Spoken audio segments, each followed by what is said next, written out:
आज के इस वीडियो में देखेंगे क्लास 12 के केमिस्ट्री का वीवीआई सब्जेक्टिव क्वेश्चन जो आपके फाइनल इंटर परीक्षा 2024 के लिए बहुत महत्वपूर्ण है। तो आप लोग वीडियो को पूरा लास्ट तक देखिएगा। इसके पहले ना हम 70 को क्वेश्चन करा दिए तो उसका प्ले लिस्ट हम डिस्क्रिप्शन बॉक्स में दे देंगे, तो आप लोग ना जाकर वहां से पूरा वीडियो को देख लीजिएगा। आप लोग को हम गारंटी दे रहे हैं कि आपके एग्जाम में जितना क्वेश्चन रहेगा ना सब क्वेश्चन यहीं से रहेगा।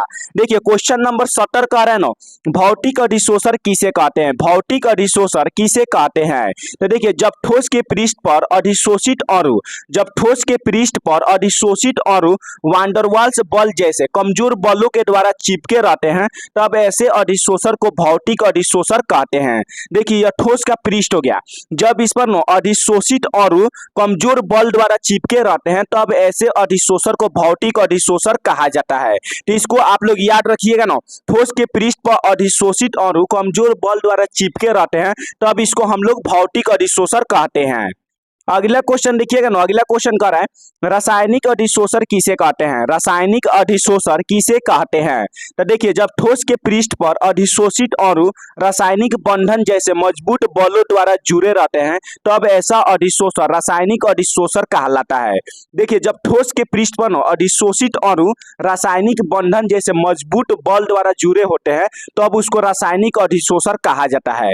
देखिए आपके एग्जाम में क्वेश्चन पूछता है ना, भौतिक और रासायनिक अधिशोषण में अंतर लिखे, तो आप लोग लिखिएगा ना, भौतिक अधिशोषण होता है ना, इसके अधिशोषित अणु कमजोर बल द्वारा जुड़े होते हैं और रासायनिक अधिशोषण में होता है ना, ये मजबूत बल द्वारा जुड़े होते हैं। तो आप लोग अंतर में ना दोनों परिभाषा को लिख दीजिएगा तो आप लोग का 2 नंबर कंप्लीट मिल जाएगा।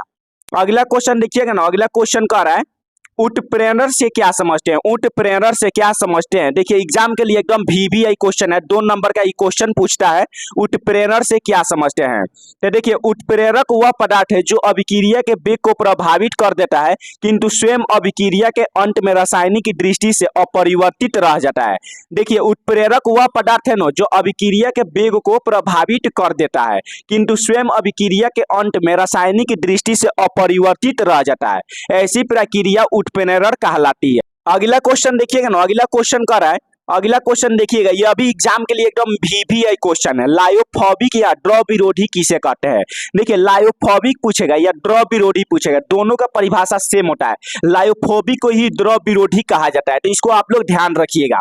देखिए लायोफोबिक नो कोलाइडी पदार्थ वे हैं, लायोफोबिक कोलाइडी पदार्थ वे हैं जिनके परिक्षेपित परावस्था के कोर काफी छोटे छोटे होते हैं।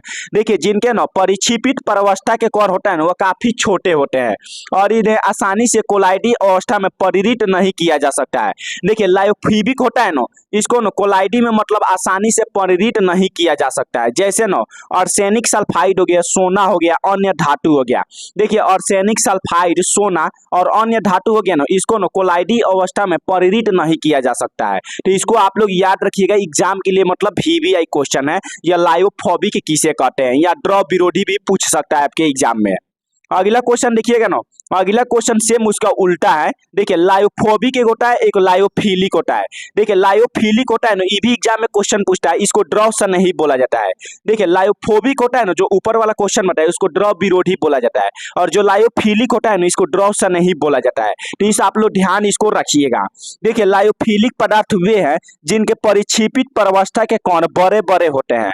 देखिए लायोफिलिक पदार्थ वे हैं जिनके परिक्षिप्त परावस्था के कण बड़े होते हैं, यानी बड़ा साइज का होता है, और ये किसी उपयुक्त विलायक में मिश्रित कर दिए जाने पर आसानी से कोलाइडी अवस्था में परिणित हो जाता है। देखिए कह रहा है ना, और ये किसी उपयुक्त विलायक में ना मिश्रित कर दिया जाता है तो आसानी से कोलाइडी अवस्था में परिणित हो जाता है। यह कोलाइडी अवस्था में ना आसानी से परिणित हो जाता है, जैसे प्रोटीन हो गया, स्टार्च हो गया।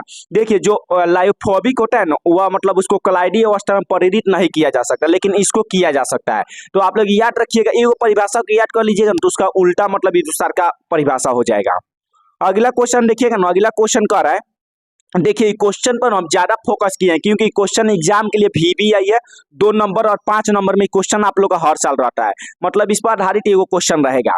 देखिए अगला क्वेश्चन कर रहा है लायोफोबिक सॉल्व और लायोफिलिक सॉल्व में अंतर लिखिए। देखिए दोनों का हम अंतर बता दे रहे हैं ताकि आपको एग्जाम में कोई प्रॉब्लम ना हो। तो आप लोग अंतर जब भी लिखना होगा किसी भी चीज का, तो एक बगल लिखिएगा लायोफोबिक सॉल्व और एक बराबर लायोफिलिक सॉल्व, दोनों बगल लिखिएगा और बीच में एगो पाइप पार दीजिएगा। जैसे एग्जामिनर जो कॉपी चेक करने वाला होते हैं ना, अगर इसको देखेंगे तो कहेंगे हाँ बढ़िया लिखा गया और देखने में भी काफी सुंदर लगता है। तो ऐसे आप लोग अंतर लिखिएगा।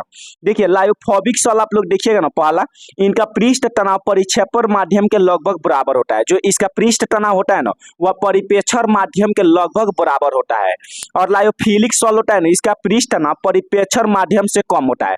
इसका पृष्ठ तनाव ना परिपेक्षण माध्यम से क्या होता है, कम होता है। और यह क्या होता है, लायोफिबिक होता है, यह परिक्षेपण माध्यम के बराबर होता है। तो आप लोग याद रखिएगा। दूसरा अंतर देखिएगा ना, ये अस्थायी होता है। देखिए लायोफिबिक होता है ना, ये अस्थायी होता है, अस्थायी होता है। और देखिए दूसरा इसमें अंतर कर रहा है ना, ये अस्थायी होते हैं और ये क्या होते हैं, अस्थायी होते हैं। तीसरा अंतर देखिएगा ना, इनका श्लेष नहीं बनाया जा सकता है। लायोफोबिक होता है ना, इसका श्लेष नहीं बनाया जा सकता है, लेकिन लायोफिलिक का श्लेष बनाया जा सकता है। देखिए इसका श्लेष बनाए जा सकते हैं। अगला को रहा है ना अंतर, अगला अंतर देखिएगा, ये अधिकतर अकार्बनिक पदार्थ होते हैं। देखिए लायोफोबिक होते हैं ना, अधिकतर क्या होते हैं, अकार्बनिक पदार्थ होते हैं। तो ये आप लोग याद रखिएगा पॉइंट को कि लायोफोबिक अधिकतर अकार्बनिक पदार्थ होते हैं। और देखिए यह ना अधिकतर कार्बनिक पदार्थ होते हैं। लायोफिलिक होते हैं ना, यह कार्बनिक पदार्थ होते हैं। अगला क्वेश्चन कर रहा है ना, अगला क्वेश्चन देखिएगा, पृष्ठ सक्रिय कारक क्या है, पृष्ठ सक्रिय कारक क्या है। तो देखिए ऐसे पदार्थ जो किसी द्रव का पृष्ठ तनाव कम कर देता है, पृष्ठ सक्रिय कारक कहते हैं। ऐसे पदार्थ जो किसी द्रव का पृष्ठ तनाव को कम कर देता है उसको पृष्ठ सक्रिय कारक कहा जाता है। इसको आप लोग याद रखिएगा ना, द्रव का जो पृष्ठ तनाव कम कर दे उसको पृष्ठ सक्रिय कारक कहते हैं। अगला क्वेश्चन आप लोग देखिएगा ना, एकदम एग्जाम में क्वेश्चन पूछता है दूध क्या है। तो देखिए दूध क्या है, जल में परिक्षेपित अवस्था है। जल में परिक्षेपित अवस्था है। दूध क्या है, जल में परिक्षेपित अवस्था है। तो इसको आप लोग याद रखिएगा।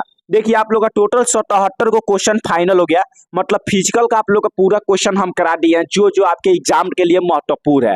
मतलब टोटल 77 को क्वेश्चन आप लोग का फिजिकल का कंप्लीट हो गया है।